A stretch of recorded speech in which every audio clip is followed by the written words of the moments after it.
Hey everybody, so welcome to our Q&A. This is number 10, and today we have three questions. Okay, so the first one is from Ben. Okay, so the title is Enjoying the Ego, How to Fill Your Time. Hey, I've been reflecting on how I spend my time, and I'm curious how you structure your days, and especially how you imagine an enlightened person might spend theirs. If I had to give a rough estimate, I'd say I spend 40% on creative projects, 30% sleeping, 10% menial tasks, eating, cooking, washroom, showers, 10% walking, meditation, looking at the world, 5% friends and family, 5% media consumption, TikTok, movies, YouTube. As you can tell, I value my alone time. What sometimes disillusions me is this image I have of an enlightened person just watching the world. I love those 1 to 2 hours a day where I feel deeply present and appreciative of existence, the body, nature, etc. But I always enjoy creating, even though I know a lot of that is tied to ego. If enlightenment is just being and observing, then what's the point of living? How do you balance ego-driven creative expression with the more spacious, just witnessing side of spirituality? Bonus thought. I also don't really feel a pull to strive for enlightenment. I know enlightenment isn't something you achieve, it's more of a state of being. But honestly, I enjoy the ego, especially that level three awareness where you can fully accept and play with all aspects of the ego without being lost in it. I remember Steve or maybe Artem saying that each level of awareness has its own usefulness and its own unique enjoyments. That really resonates with me. I don't even think about getting to enlightenment because it doesn't feel like something you can reach through striving. It feels more like something that happens on its own if it wants to. And when I hear descriptions of level four, like being a slave of death, just waiting to die in bliss, living like a monk with everything brought to you, it honestly doesn't appeal to me. If that's what that state is like, I'm not sure I want it. So I'm curious, is it valid to simply enjoy the ego and the creative, playful aspects of level three awareness without aiming for anything beyond it? And if you have explored those deeper states, how do you make sense of the appeal or lack thereof of level four? Obviously, it's valid. It's my life and I can do whatever I want, just like any individual. But is this egoic cope or just a rational way of looking at things? That's a great question. Well, the first thing I want to say that's interesting. Oh, and just for everybody that's watching, some people might not be familiar with what these levels mean, and so maybe Joe can put a link in the description again for these levels. It's a description of the entire spiritual path, so it'll be more clear to you if you read that. Um, and what I was going to say is that, the level four of dreaming, it's funny that you say that you don't want it because that's when the ego almost has completely disappeared. And so I think that deep down, the ego in all of us will say that because it's kind of like you're saying that I'll basically be gone. And so of course it doesn't want it, right? So that's kind of a natural thing to think. Um, Let me just go back here. So you're asking also, I can answer for myself, how you structure your days. I mean, very different from Joe's because he has to work. But honestly, I think it's mostly many different things. Sometimes I'm distracting myself on purpose on my phone. But there is generally a lot of, sometimes I go for like really long walks through nature. Um, but for nearly the past 3 years, I think that's why it's been so difficult, but quick progress, is because I technically have nothing to do. I mean, not nothing. I have to clean things. I cook and do things. But generally, right, if you don't have a job, th those are 8 hours. So it's funny when somebody has a job, first it's 8 hours that's like, filled up in the day. And when you're done working, there's usually a little bit of I'm tired. And so it kind of takes care of the rest of that, right? Whereas if you don't have a job, it can sound great to some people, but then at the same time, you're facing your ego kind of like always. If you're in your living room in silence in the morning where everybody else is busy and you're just there, a lot of stuff is going to come up, day after day. So mine is mostly that. Um, Now I have the community, so I have to do, sometimes I make videos. So that's kind of like my general. how I distribute my time. Um, oh, and I'll just add that it's funny for me watching things like movies. There's something about watching things during the day that I've never been able to. I don't know if it's my ego saying like this is the ultimate doing nothing is like you watching a movie at like, midday or something. So I usually don't. And for me, always at night for some reason. If it's like 8 p.m. and it's dark, then it's somehow it fits for me. I don't know. Let me see if there's something else. Well, if you want to say something, Joan, then we can talk about, level three and everything. Yeah, sure. It's interesting because most of my life was taken up with creative projects. I was really heavily involved with fine art and then performing and script writing and all these things. It was my life for like 10 years. Um, and then things changed for me very much. All ambition like went away. Um, I'm not enlightened, but there's been a huge shift in my relation to the things that I enjoyed in the past. I'm still a naturally creative person, as in having a creative outlet is an enjoyable experience for me. But there is absolutely no, maybe there's like a tiny bit left of like outcome attachment to the things, but I would say like 97% less than there was um, I'm 34 now, so in my 20s. Um, and that speaks to the broader question they're asking of what would an enlightened person do? I don't think an enlightened person, like there is one size fits all. It's like this person is still um, the person, you know, say the person enjoys mountain biking. Um, so long as the enjoyment is still there in an enlightenment, they'll still go mountain biking. It will just maybe come from either a completely different place if it was like outcome dependent, or they were doing it for like reasons that were attached to their repressed emotions. Like it helped them deal with their anger, and then they've dealt with all their anger. So now mountain biking doesn't have the same appeal to me, but they still might enjoy doing it because of how it feels, like the experience of it, but it comes from a different place. So talking for myself, I was, completely not dependent, but I had a studio. I was painting all the time. But I enjoyed the act of doing it, but it was also tied to a self-image and outcomes, a career, things like this. And then as that all left me, I know I could no longer do it from that place anymore. I don't actually do it anymore, but it's not, I like the idea of doing it, but it's, for me personally, that particular endeavor, I'm not drawn to, at the moment, but general creative projects I still enjoy, but there's not this kind of like, feverish attachment to them. So it could be in any way, like just again, like doing the community, I edit videos. I have another work thing, like a business, and I have to make like thumbnails for videos. And it sounds very small, but it's still like a creative activity that satiates that part of my brain. And because it's not really again like tied to this image of myself as an artist creative that must like show and like be seen by the world and all of these things, it's a very different experience and one that I much, much prefer, I have to say. Um, and I think that just becomes more and more true the further down the path that you go. So it's not like the things that you enjoy now suddenly stop and you just become this like empty vessel that just stares and does nothing. There might be a period of that, but that will definitely be what you want to do at that time. Um, but it doesn't necessarily mean the things that you do completely stop and you just become this like nothing person who just basks in beingness. Again, that might be a portion of the journey. Um, but I've heard Artem say and others that you would never be able to tell an enlightened person if you met them unless you started speaking about these things.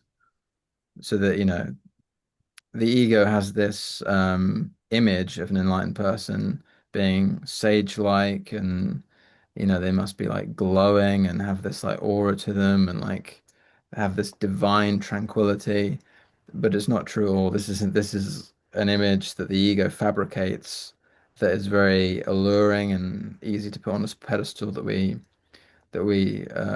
ego strives to become. But in reality, I think enlightenment is the most normal. You know, you are just a normal, the most regular as they come, but your experience of life is completely different, and you'll just do things that enjoy you. I know that um, being not impulsive, what's the word? Reactive, uh, spontaneous. You know, life becomes more spontaneous, but not in like a reckless way. More in like what's happening now? What am I drawn to? What would I prefer? Not like I'm going to do all this for this specific outcome because life is already the outcome that you need. You know, it's all that needs to be. Um, but it's very hard to shake this egoic image of enlightenment that is baked into our brains and reinforced over and over again. Even now, I've said it before, but as soon as I hear enlightenment or like Buddha, I just see someone sitting under a tree with like light, you know. I know it's bullshit, but it's that baked in that you can't really escape it. Yeah, I just wanted to share, like you said, I'm not enlightened either. But when I started to experience, it's been a while, but that really profound piece that especially has to do with vision, um, what I noticed is that I started enjoying nature more than ever. And the funny thing is that there's basically like three or four places, four parks that I like around here. And I've been going to them for like I think a few years now. And the idea is that generally you'd be bored with it. I mean, it's like if you go every week, that's what I do. I go every week, sort of on a schedule almost. First this one, then this one, and this one. And I think most people would think that it's like unbelievably boring because you've been there so many times. And so I think one description of probably what it feels like in enlightenment, but even now at this stage, is that when I was really enjoying the vision and everything, I said to myself, I could do this for the rest of my life and it would feel like wonderful. It's almost like every time you go to the park that you could have gone 100 times, it feels like the first time. That's like kind of a weird way to describe it, but that's kind of how it is. Like the freshness, oh, it's the first time, it's very, very interesting. That's how it always feels. So I just wanted to share that one thing. And let me just see here. I mean, there's a few things that I was thinking. I think one would be that an enlightened person in general does exactly what they like, but it doesn't mean that they will never do. It's not like they're a little kid that will only ever do what they want and not any, like for example, if you have to clean the house or do something that you'd prefer to take a walk in nature instead of vacuuming, but at the same time you're not going to feel anything because you have to do one thing or the other. And so I think it's very important that I think someone like Artem is usually most of the time doing exactly what he wants, and like that's most of his experience. It's like if I want to do this, like if I want to walk by myself, I'll walk by myself or with my wife. So there's always this thing of like I'll do exactly what I want with a little bit of a balance. It's not going to be narcissistic like you just don't care about people. So there's going to be a little of a balance to that. I was just going to say I also share Steve's ever increasing appreciation for nature on this path. As in, I realized something significant had shifted in me when I thought about. I was walking a lot more than I do now at the time. It was like a time where I would get up early, like 6 a.m., and go straight out and walk all day as much as I could, even when I was working. So I work remotely, so I could just work a bit and walk. I would do it all day. Um, and I realized that if I had the biggest opportunity that the industry I was involved with could offer me for my creative endeavors, I would rather just go for a walk than than have that. I realized that something significant had shifted at that point. And that's still probably the pinnacle of my experience. It's just if I can be in like a nice natural environment, um, I would probably choose that over anything. Yeah, that's so true. And I think I want to add when he said, striving for enlightenment. I think an interesting thing to say is that the ego first, I think, creates a very silly idea of what enlightenment is, and it has nothing to do with feeling pain, obviously, because then that's the ego disappearing. And so I think at a certain point, when you kind of know what like deep, deep suffering is, it's almost like it's sort of like the spiritual practice. If you meditate, so I haven't done it in a long time, and I want to do it in the near future. So let's say I've done like 3 hours and I want to do 4 hours, just because the longer you do it, the more stuff that comes up. So that can sound like striving for enlightenment. But here's the thing that I think is key.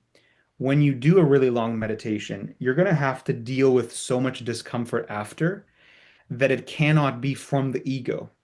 Uh, suffering can be so, so bad, especially if you hit a really deep wound or nerve. It's so, so bad that you can't say, I want more of it just to become this special enlightened person. You just can't. The ego would only want it if there's no pain, right? That's what it wants. It wants a crown. Like you don't do anything at all, and then you just get a crown. I'm enlightened. That's what the ego wants. Whereas this whole process is an endless path of pain with, of course, you're going to feel also, great things, wonderful things, but it's to see any kind of progress, to see certain things disappear in your experience, right? Like jealousy, you're going to have to first feel so much jealousy or hatred or whatever it is.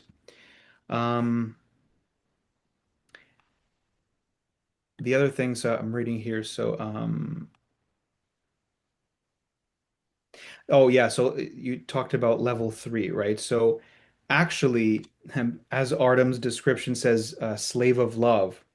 The word slave means that you're trapped in that experience. Trapped kind of sounds bad. It literally means you can't experience anything else. You can't go back to two, and you can't really experience four, very, very rarely in glimpses, but you almost never do. And so, because you are stuck in that level, that's why that is the whole point of being in whatever level you're at, is to enjoy it. And you cannot go to the next one in your experience without exhausting what it means to enjoy. So in the third level, you really are learning to enjoy every possible aspect of your ego. And so that is the point of being in that level, right? So that's good if you feel that way. Um, and then what does it say here? So, and when I hear descriptions of level four, slave of death. So yeah, Joe said, I think he said like, it's a stage, so it's not like you just get stuck there. It's funny to talk about it because it seems so unbelievably rare to get to level four because you have to almost be relentlessly looking for pain. Like, and it's not like in this kind of silly way, like it's something. So for example, the example that I did yesterday, there's this man who makes videos and he says if you focus here and you kind of master that, emotions come and go, thoughts come and go, but you feel nothing. So like your suffering is done once you can focus between the eyebrows.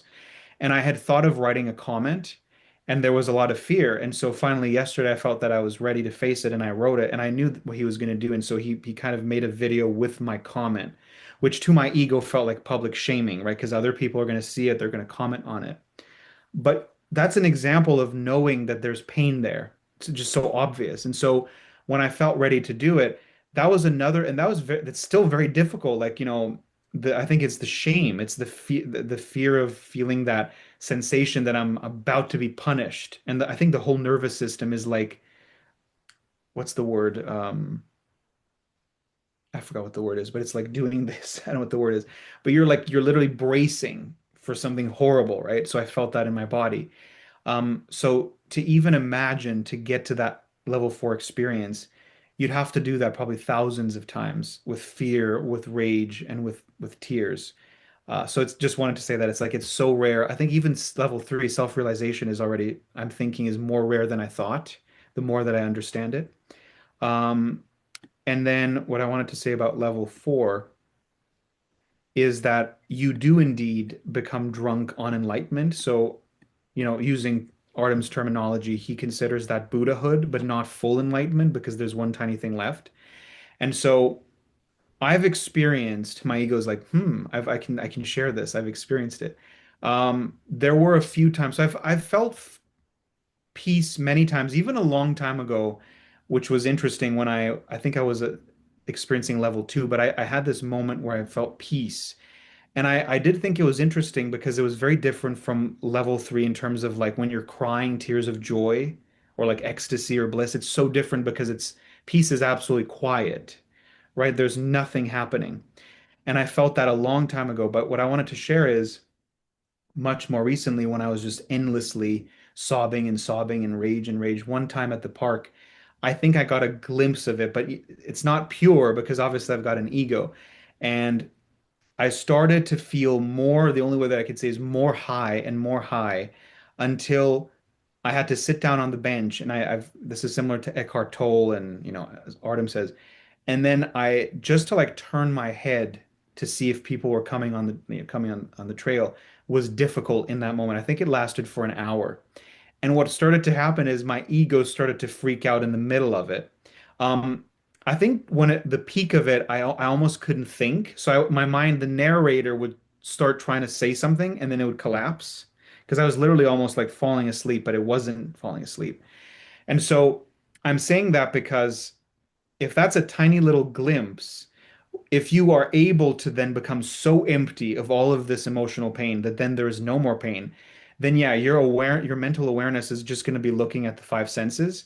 And it's so empty that what I experienced in the bench, I'm guessing it would just be fully integrated, but you would be a little bit like a vegetable. That's Eckhart Tolle said that's how that was his experience, where you're just sitting on the bench and you're just observing, which is what Ben said. Like, I don't like the sound of that. Um, but the funny thing is that there's no more pain. And so I remember Artem saying it is an absolute beautiful life if you experience that. But what he says is if you're 80 years old, then that would be fine if you just sat for the rest of your life, if you have a few years or 10 years. But if you're 40 and you get to that stage, you're right that you're not going to want to spend the rest of your life just looking like a vegetable. And that's where the last tiny bit, is left. Osho was like 2 years, I don't know if it was 2 or 3 years in complete silence. And then I think that last little bit, which is the mental awareness, disappears. Or I guess just psychedelics. And at that point, probably large doses will reveal the last little tiny bit of ego. And there was just one more thing that I want to say about this. The thought that came to mind is like level three compared to level four is probably so level three is probably still so much suffering. And as I'm saying that, I'm thinking it's probably much worse than I'm thinking because the endless peace of level four, we can't really know what it's like. And so it's kind of funny when Ben says that he doesn't want it because it would be like infinitely better than level three. But again, it's the ego saying that sounds scary, that I'm pretty much gone. Um, Yeah, but it's also a good indicator of the ego's claws being dug into to the things like I have things to do, you know.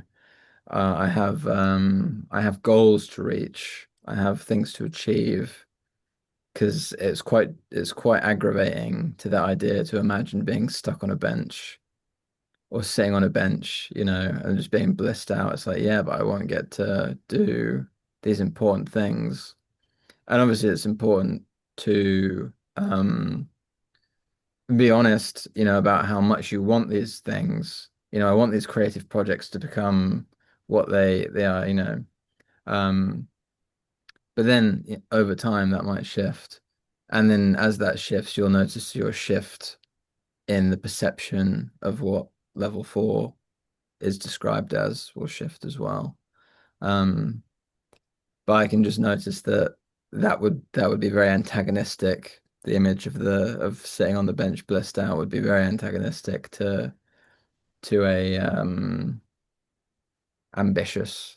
mind. Yeah. I was gonna say something about oh, that in general, um, because at the end he says, is it just an egoic cope? Like you're just trying to cope. And I would say that, being the most real and honest person about just, this is nothing that sounds spiritual is the most important thing. And so I would say that doing the things that seem to be not spiritual are probably the most important in many ways. So it's like even something like pornography, which is a good example. It's like most would say, "Oh my God, you're still doing that at this stage." And it's like, no, level three, there's nothing that can be rejected, right? And so absolutely anything, especially the things that your ego says you shouldn't be doing at this point, are the best things to do because there will always be judgment and fear, and that's why that's actually the reason you don't want to do it, not because it's not spiritual. It's because there's still stuff to uncover. Um, and I want to say this again because I find it fascinating that I see it everywhere. People are like, especially men, but I guess women too. They talk about porn and, oh, I have a porn addiction and this and that, and I don't know how to stop, and they ask for advice. And then to me, it's always like, you think that that's the most important thing, that you can that just stopping it, that's all you can do. Oh, I beat this porn addiction. That's nothing. I think every man that masturbates to pornography needs to look at the reason why it turns you on so much. Right. And of course, I'm speaking from personal experience. The reason it turns you on is because there is a really dark thing that you don't want to look at. And that's why the person wants to stop being addicted to it. In fact, I guess when they're looking at it, there's probably deep judgment still because you don't know. You don't even know why there's deep judgment because it is so ugly to the ego to realize that what you're masturbating to is actually, you could say you're getting off to seeing a woman mistreated. It sounds a little bit extreme because they're not being beat up or anything, but that's actually the essence of it. It's sort of like it turns me on to see this human being used like an object. It's so hot for me to watch that happen. And so that's just the beginning. I mean, that's nothing, but that's where most people they don't want to go to. And the deeper and deeper you go, basically, instead of you just masturbating to it, you simply become the person that what you're basically doing is you're pretending that you're having sex with that person, right, in the video. But if you don't say anything, you're not owning the depth of this objectification. And so that's infinitely more fruitful than beating the addiction. It's funny. That's just, I think you could in the end, I guess if it might take a long time and then it's gone, but that's infinitely more deep to look at. And so what if you were actually having sex with that woman, what would you be saying? And it's not like imagining that you're with an actual person because it might limit you, right? You don't want to be so cruel. But if you're masturbating to pornography, there's no actual woman there, right? So you can play, you can go as deep as possible. And then if you actually start to see what you would say, what that sexual monster would say and do to that woman, once you've actually fully kind of embodied that, then you've kind of seen the depth of it. And that is so powerful because then it's sort of like a part of your mind that you've learned to love and accept. And so that's why it's so powerful. To me, it's so infinitely more fruitful, again, with that word, than just beating the addiction. That's something that men really have to look at. And I think men, even when they're looking at it, they're like, but I'm still a good guy, right? Or sometimes I would see the if there's like many men in that scene, and there's one guy that's a little bit more objectifying, or maybe like moves the woman around in a kind of a rough way. I remember when I was still so blind, I was like, oh, but I would never be that guy. I'd be the ones that are like a little bit more gentle. It's like, no, you've got all of them and worse, right? So I just wanted to say that I think it's very, very useful, especially for men. Did you have something, Joe?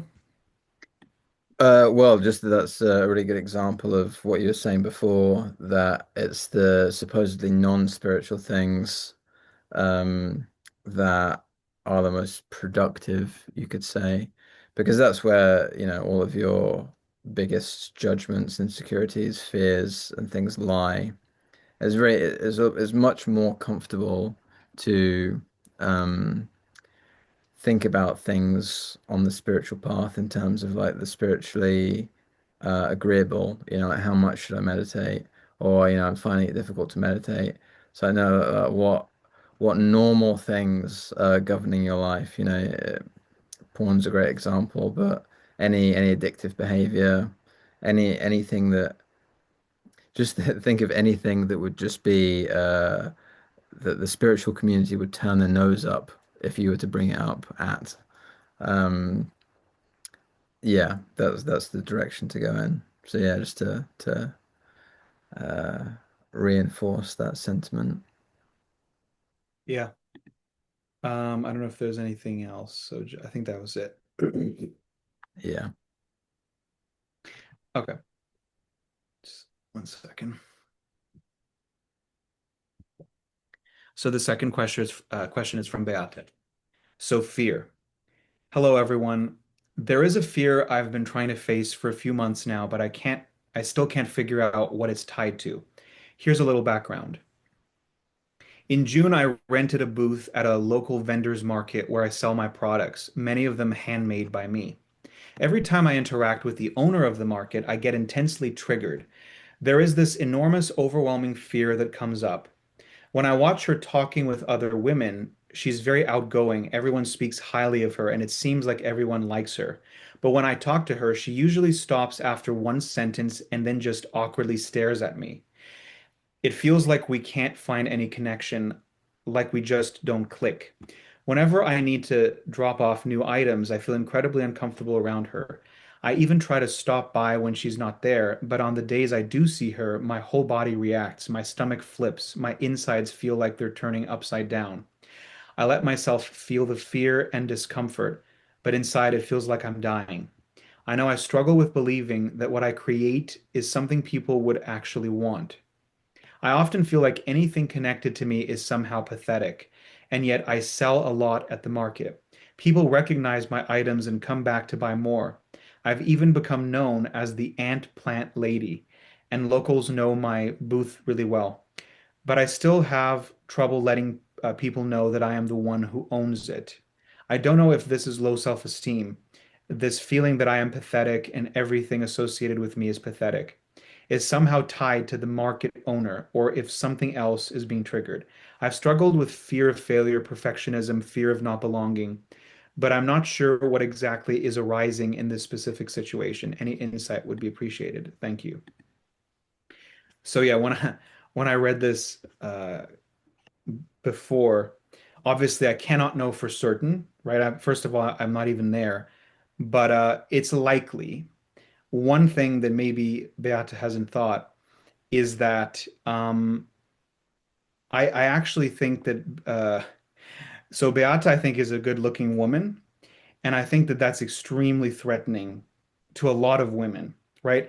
From the description, because it's like you didn't talk much, so there wasn't really something that you could have done, it seems, to upset her. And so when someone kind of everybody else says that she's wonderful and this and that, and then you didn't do anything, and then I can picture it perfectly, somebody just staring, which to me feels like rage deep down. The person's like, what are you still doing here? There's like so much rage.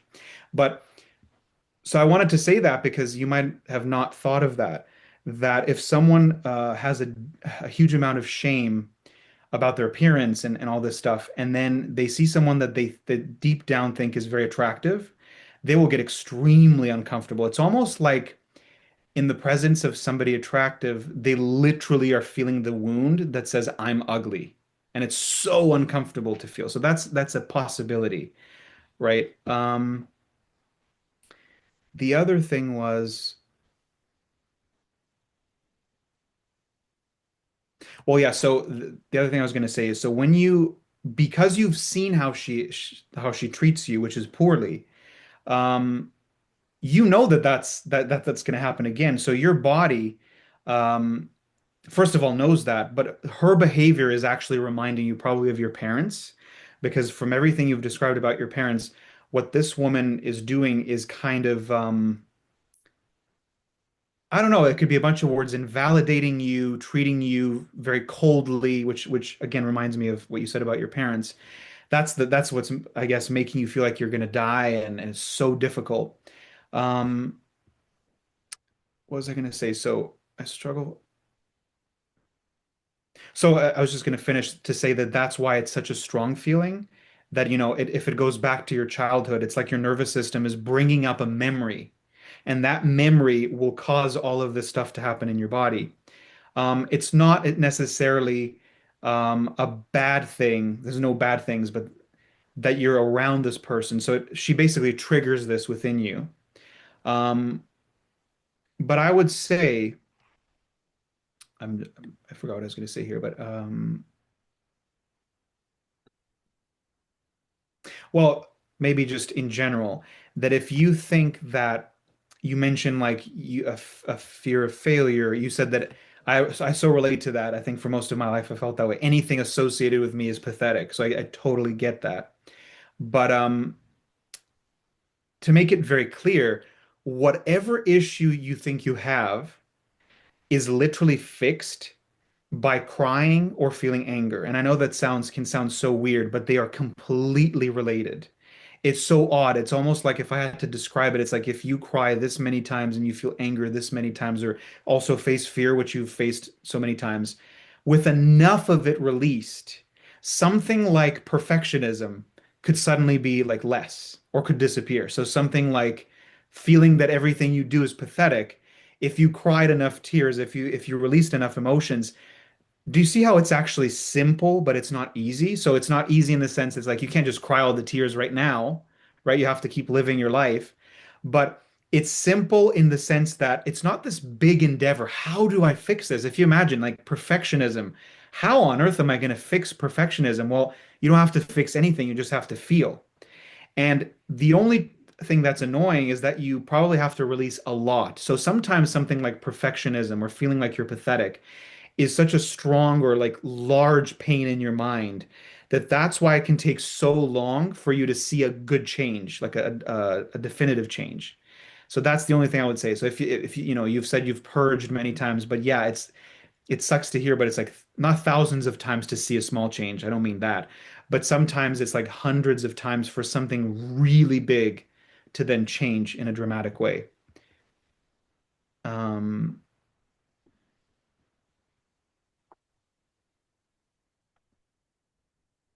And I guess it's like, again, I'm never pressuring you to face more fear. But I guess, yeah, I mean, life just brings it up. Like you have this market and this person. It is a good practice, but I know it's so difficult to feel these things. Um, like, what do you think about that, Joe? It's like, it's reminding her of her trauma. So it is good to feel. Um, Yeah, I was gonna say that it's a trigger clearly, and that you're internally bracing yourself for rejection, which is painful. This woman's reaction is a form of rejection. As far, you don't actually know. There's no way of like knowing actually what's going on, and that's almost like not that important. yeah. What Steve said sounds like logically a possibility for sure, but it's almost like, do you need to know the reason? It's her issue, but it's triggering you, and it's triggering uh, a fear of rejection. And as Steve said, it's really painful to go through that, like every time you do this. But because you're allowing it, you're open to it. Obviously your mind wants to figure out what's going on so it can like fix it, which it can't. It can only feel more and more. So, this trigger might happen more and more, and you might be able to start experiencing anger associated with it, like fuck this woman, like who does she think she is? Why is she treating me like this way? Like, um, but on top of that, you're successful in this dynamic. She has a position within this business dynamic of which you're a success. Success is intimidating as well. Um, so there's all these parts to it, but I think the important thing is that you're open to your fear coming up, and that by allowing it to come up and seeing it and seeing everything that comes up, when the time is right, you'll be able to, start curiously playing with the things that come up. Notice, the thoughts that come up about this woman, and I could bet everything that there'll be something like "fuck this woman," and then you can start to pull at it, and then the anger, the rage, and the crying will come over time. But of course, be kind to yourself, and if it's like too much, then don't, or do as much as you can. Um, and just another bit about you often feel like anything connected to you is somehow pathetic, which is kind of tied to ideas about failure and everything, and just a word about being able to observe and care for the parts of you that are there. They are not pathetic, but there's like parts of you that are so in your mind, um, that are abject failures, and but they're equally as valid as every other part.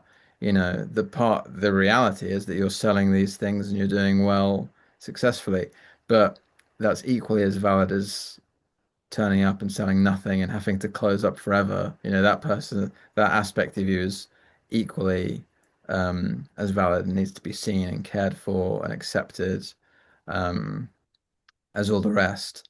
So you are not pathetic, of course not. But all of the parts of you that um, maybe have been rejected or not seen, that can't cope with the situation, want to go home, whatever it may be, might be able to be seen in these moments as well, or afterwards, when you're reflecting on it. Um, but yeah, the mind, as is its nature, would prefer there to be an explanation which makes sense, that you can sort of be like, ah, that's what it is. I can draw a line under this. This woman does this for this reason, and it's linked to this, and I've got it all neatly tied up here, and I can see it and move on. I would remind yourself to forget about that. These things might reveal themselves over time, but it's actually not important if they do or not. And it's more likely that they will as a byproduct of working with the emotions that come up. Yeah, and I just thought of I mentioned the idea that basically anything dissolves with releasing emotions. And so I just wanted to say again that both I want to, yeah, rage often blocks crying when something like that happens, right? And I want to, it's so important for me to talk about how extreme you have to take the rage to then have satisfied the rage so deeply that it dissolves in that moment, and behind the rage are the tears. So I've seen this like probably hundreds of times happen to me, where there was such enormous rage, violent rage, right? And then I started saying more and more things, and finally it's just the most grotesque possible thing. So if if it was me and I would, she treated me that way, and I would go home and then just say the most awful things, right? Whether it's like killing her or stabbing her, whatever it is, but it has to be so extreme, and even in the body and the expression of it, right? Why does it have to be that way? Because if you think about it, imagine I said that the rage acts as a kind of barrier. It is kind of like a bodyguard. And so imagine that this hand is the rage and it's blocking the little child behind it that are the tears, right? And so this rage is this hand, right? And so let's say for this whole hand to dissolve, you can't just be a little angry or kind of angry or very angry or like show some rage, right? Depending, I know that most people won't be able to access the deepest level maybe now, but you can kind of test it. Maybe see as far as you can go with it. And if you do, you really express the how angry, how violent you really feel. And in that exact moment, you feel that you're going to feel it in the body that it kind of is gone. It dissolved. Very likely, if you truly satisfied the rage that it dissolved in that moment, you will start to feel emotional very, very quickly. And here's another thing that's kind of crazy. So maybe we can do like a video on this one day. It's like it's managing consciousness. It can be so confusing. So it's like first you work with the rage, which is so different from crying. And when you get so angry, you become a psychopath or a violent person that is doing something to that person in your mind, right? Once it's over, what I start to do is I completely shift. So before I was saying like horrible things, right? Once I see that it's gone, I start saying vulnerable things because and the second that I say them, I can feel myself becoming emotional. I couldn't become emotional before I dissolved the rage a minute ago. It literally felt like it's like the rage would say, "Nope, I have no feelings. There's not a single tear in me." And then you get all the rage out. When you switch to the other part, you can start saying things like, "She hurt me so deeply." So do you see how crazy it is to manage this stuff? First, you have to act like a psychopath that doesn't care about feelings. And when that's dissolved, to bring up the tears, you just saying things that are vulnerable even when you're alone. And so, like I said, that woman hurt me so deeply. Or sometimes I can't believe that I still suffer like this, and I'm going to be suffering the rest of my life. Stuff that is going to bring up the tears. And then when you cry all of that, so that's sort of the whole process, and then you feel good again. That has to happen, right? The whole journey is thousands and thousands of times, but eventually, even with who knows how many, again, whatever issues that you have, they simply dissolve because of this process. I think that that's like incredible. It's so simple. It's not easy, but thank God that it's simple because it really does work. Yeah. I was just gonna read out the tacked on comment that we had to have. Oh yeah, I forgot about that. Um, Woke up to this realization I had a fear of being pathetic and a failure. As much as I can hide myself from the world, most people don't know that I'm the person behind my booth and my art. The market's owner knows it's me. She sees me, I'm exposed to her in all of my glory. Wow. Hiding my identity from the world allows for the feeling of being failure not be seen, but at the same time, I am missing out on the good side of it, recognition from customers and seeing how much they love my art. But the question is, how do I face that fear? Thank you. Um, So this is the fear of being seen, I guess, and being vulnerable. I guess is an extension of the fear of rejection that you already having with the woman who does see you, and the possibility of rejection is there.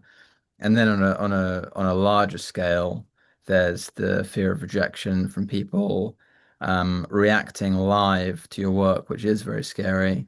You might even hear them say, "Oh, I don't like that very much," or something like that. So I think it would be again like baby steps, and you'll probably know when you're ready.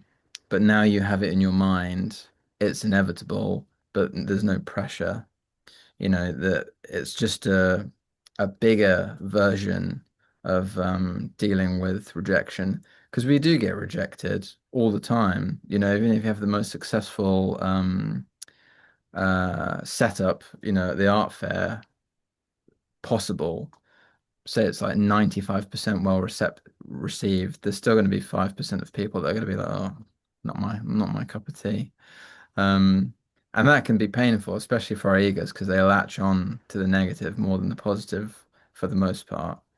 Um, so yeah, I think it's just something to be aware of, that it's all linked to a fear of rejection, and that by doing everything that's been talked about over time, that will become easier. But it's a long time period, and um, you'll know, you'll be conscious of this more so now, and you'll be able to sort of test the water a bit.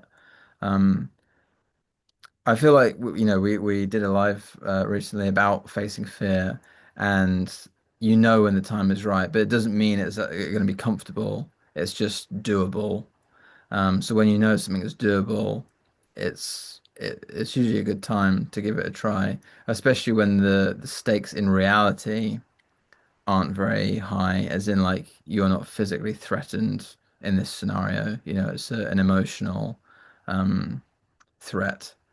But you'll be, you know, your body will alert you to when the threshold to doable has been crossed.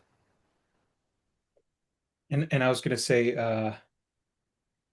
that she's already facing it technically. I mean, Yeah. there could be other things that she could do, but you're already facing it. So sometimes I think I did that to myself as well, where I was actually doing a lot of things, and my ego's like, I'm doing nothing. But I'm facing like fears left and right, and then the ego's like, you're doing nothing.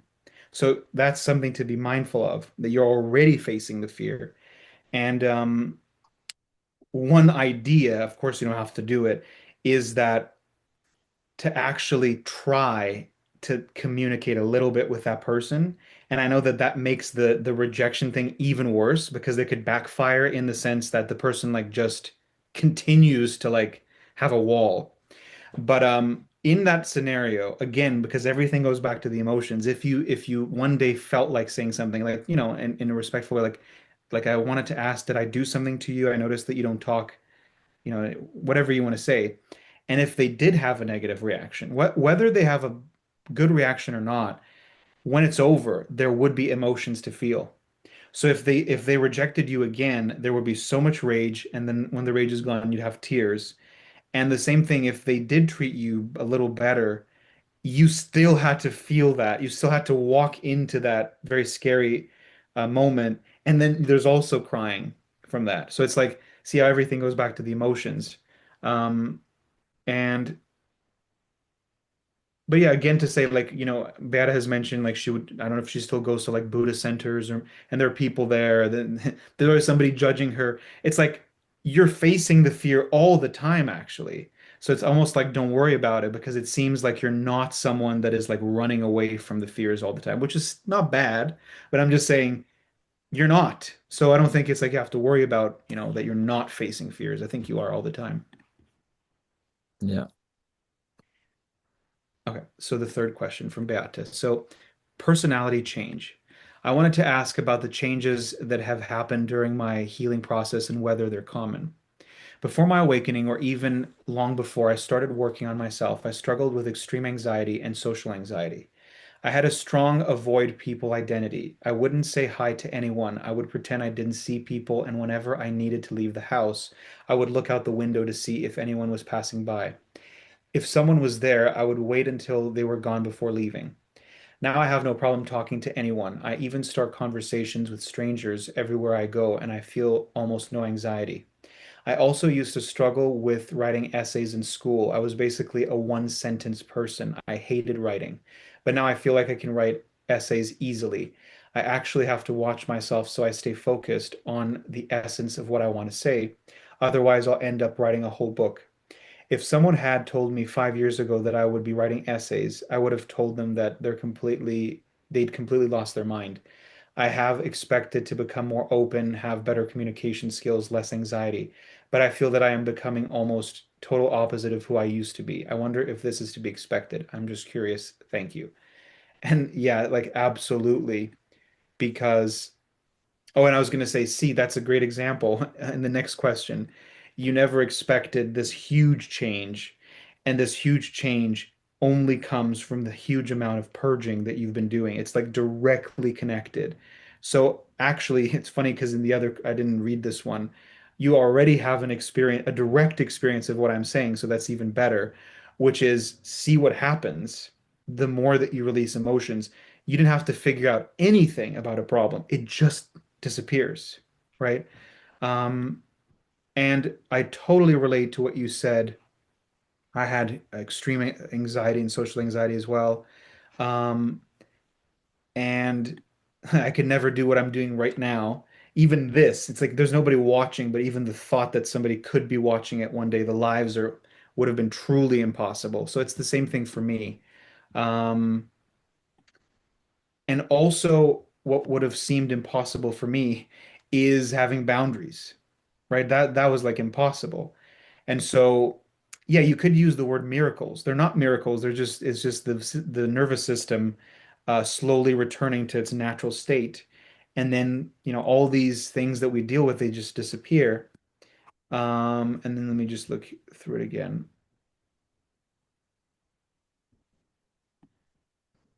Yeah, and you could say in many ways that the deeper you go, the more you release, um, more and more miraculous, what will seem like miraculous things will happen. Like we've mentioned, like how your perception of the senses change.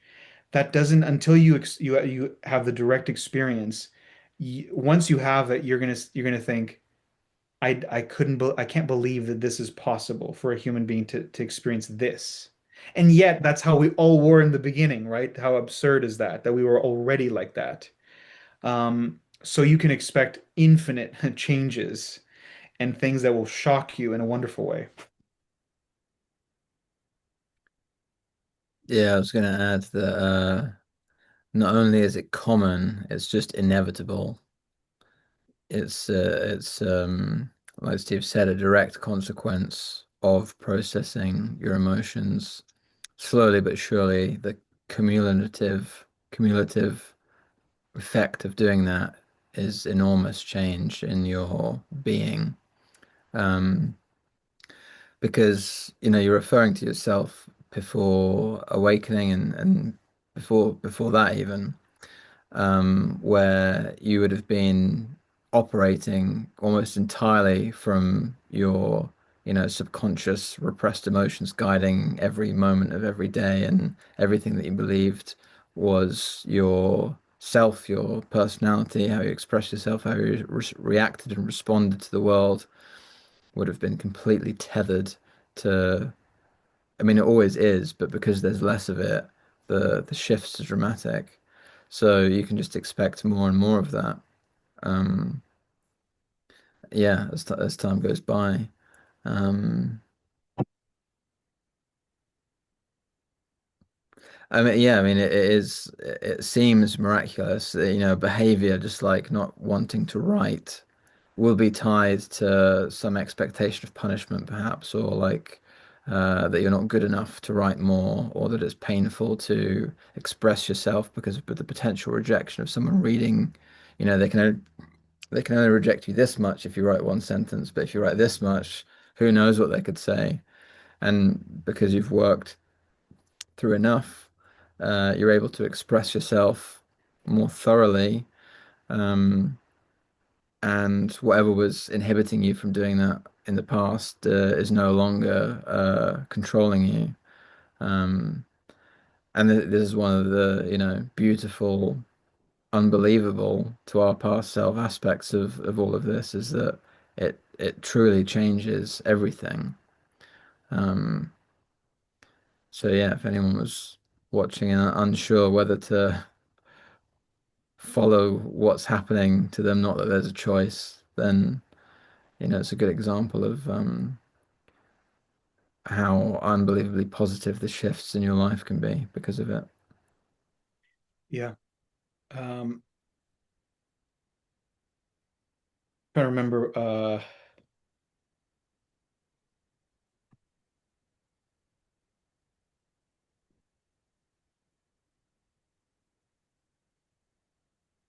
yeah, I can't remember. Well, it was something to do with,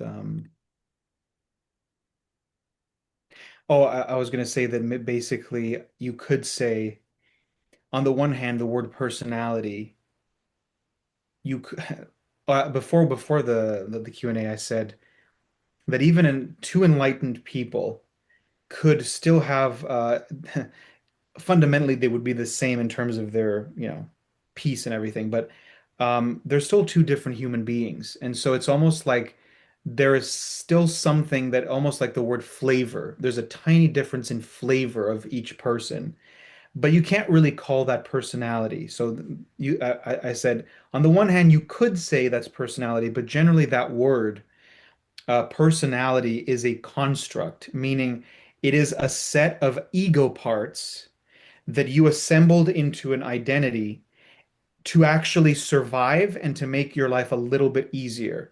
So you could almost say that on the deepest level, it is a kind of manipulation, but it's a manipulation for you to survive and try. And and have the easiest life possible while still having like all of this trauma, this burdened nervous system. And so, um, man, I just completely forgot what I was saying. It's so annoying. Oh yeah, okay, About personality. personality, yeah. Um, and so what I was gonna say is that the you could say that you're shedding all of the like your nervous system is being unburdened by you releasing all these emotions, and so you're actually losing all personality, right? I think Artem said something like the end of the spiritual path is when you have no perspective on life, right? It's like there's so many perspectives that along the journey, there are different perspectives, maybe perspectives that seem more mature, but there's still perspectives. And so I guess enlightenment is the destruction of everything. Um, and so it's the same thing. It's the end of personality because then you can just be free like a very small child, right? So in the same way, you being able to now write doesn't mean that this is now your new personality. It's almost just like you're just free to be whatever you want to be, and then you happen to like doing this now. It's not really a personality. Same thing with extrovert and introvert. Those are like two sides of the same coin, which are strategies, which one works better. And right, I guess the mind chooses. It's a very complex thing. So for some people, being extroverted somehow gets them something, gets maybe they need attention. Whereas the introverted person doesn't have this particular thing in their mind, I need attention. So they need something else. They need actually people not looking at them, right? So they're kind of hiding so that they feel more safe. Neither of these are personality traits because, again, personality doesn't exist. They're ways to kind of manipulate the environment. And so those two disappear. So, an enlightened person, you could say, um, if you watch them long enough, they would be everything because it's not extroverted or introverted. So if on in one moment, if you don't know them and they seem to be very quiet, you would mistake that for shyness, and it's like they're not shy at all. And then in another moment, they could seem to people very extroverted. But see, if you can switch like that, then you're neither. You're just exactly as you are in each moment. It's not to manipulate anything. You're just being natural.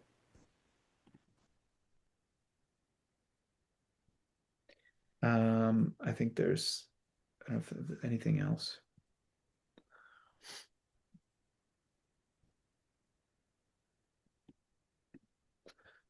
No. Okay, well, let's wrap it up there. Well, thank you everyone for Thank sending any questions. There won't be a live this coming Monday, um, but the Q&A will still happen. So, as usual, just post your questions in the Ask a Question category, and then we'll return to the lives the next week. So yeah, see you in the next one. See ya. Bye. Bye.